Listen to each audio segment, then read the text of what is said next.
पाठ 5 रामप्रसाद बिस्मिल का माँ के नाम एक पत्र। सन 1947 से पूर्व हमारा देश लगभग 200 वर्षों तक अंग्रेजों का गुलाम रहा था। ये हर सच्चे भारतीय के लिए खेद का विषय था। देश को आजादी दिलवाने के लिए अनेक क्रांतिकारियों ने समय समय पर अथक प्रयास किए, जिनमें प्रमुख नाम है पंडित रामप्रसाद बिस्मिल जी का। उनका जन्म 11 जून 1897 को शाहजहांपुर उत्तर प्रदेश में हुआ था। इन्होंने अपने कार्यों से ब्रिटिश सरकार की नाक में दम कर दिया था। इनके साथी इन्हें पंडित जी कहकर बुलाते थे। इन्होंने 30 वर्ष की अल्पायु में ही अपने प्राणों की आहुति दे दी। इनके द्वारा रचित निम्नलिखित पंक्तियां आज भी हर हिंदुस्तानी को ज़बानी याद है। सरफरोशी की तमन्ना अब हमारे दिल में है, देखना है जोर कितना बाजुए कातिल में है। आइए इनके बारे में विस्तार से पढ़ें। रामप्रसाद बिस्मिल बचपन से ही आर्य समाज के एक सन्यासी स्वामी सोमदेव जी के संपर्क में रहा करते थे। स्वामी जी को इस बालक के अंदर भारत माता का सच्चा शूर सपूत नजर आया। उन्होंने इसमें देश प्रेम की ज्योति जगानी आरंभ कर दी और फिर एक दिन महर्षि स्वामी दयानंद की वाणी, विदेशी शासन स्वदेशी शासन से कितना भी अच्छा क्यों न हो, फिर भी वो परतंत्रता का प्रतीक है और त्याज्य है, इनके रग रग में समाहित कर दी। गुरु का आशीर्वाद पाकर बिस्मिल अपनी नई राह पर चल पड़े। अपने निश्चय को पूरा करने के लिए वो अवसर की तलाश में रहने लगे। अंग्रेजी शासन से टक्कर लेने के लिए हथियारों की जरूरत थी और हथियारों के लिए धन की। अतः इन्होंने अपनी माँ से कुछ रुपए लेकर अपनी पुस्तक अमेरिका को स्वतंत्रता कैसे मिली प्रकाशित करवाई। पुस्तक की सभी प्रतियां शीघ्र ही बिक गईं।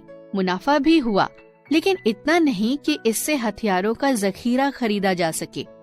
अतः रामप्रसाद बिस्मिल क्रांतिकारी गतिविधियों को तेज करने के लिए हिंदुस्तान रिपब्लिक एसोसिएशन से जुड़ गए, जहां उनकी मुलाकात अशफाक उल्लाह खां से हुई।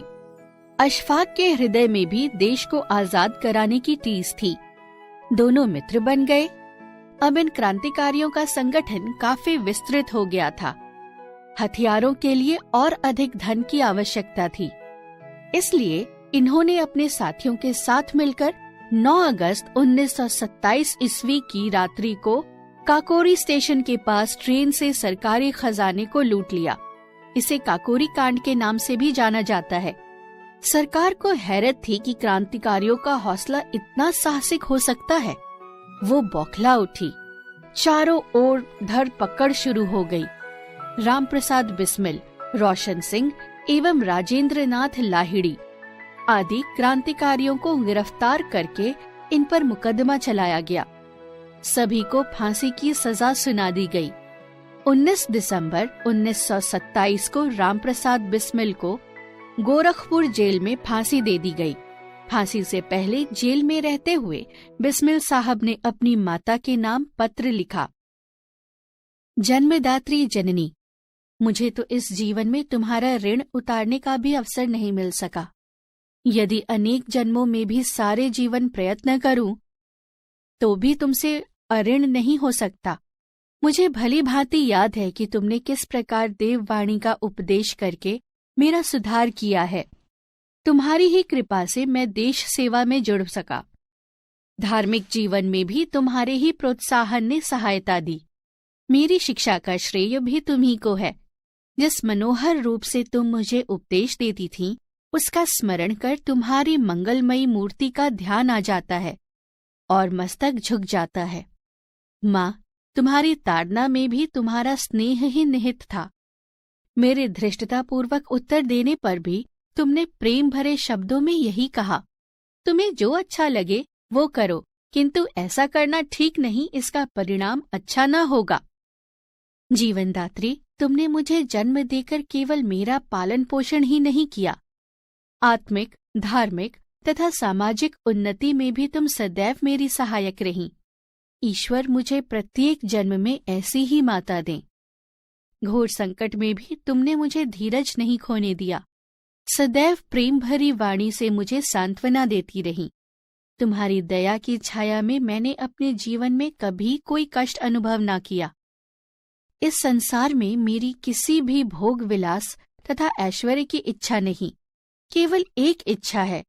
वो ये है कि एक बार श्रद्धा पूर्वक तुम्हारे चरणों की सेवा करके अपने जीवन को सफल बना लेता, किंतु ये इच्छा पूर्ण होती दिखाई नहीं देती, क्योंकि कुछ ही दिनों में तुम्हें मेरी मृत्यु की खबर सुनाई जाएगी। माँ, मुझे विश्वास है कि तुम ये समझकर धैर्य धारण करोगी कि तुम्हारा पुत्र माताओं की माता भारत माता की सेवा में अपने जीवन को बलिवेदी की भेंट कर गया, और उसने तुम्हारी कोख कलंकित नहीं की, उसकी प्रतिज्ञा पर दृढ़ रहा। जब स्वाधीन भारत का इतिहास लिखा जाएगा तो उसके किसी पृष्ठ पर उज्ज्वल अक्षरों में तुम्हारा नाम लिखा जाएगा। जन्मदात्री, वर दो कि अंतिम समय पर भी मेरा हृदय किसी भी प्रकार से ना डोले, और तुम्हारे चरण कमलों को प्रणाम करके मैं परमात्मा को याद करता हुआ अपने देह को छोड़ जाऊं। तुम्हारा राम प्रसाद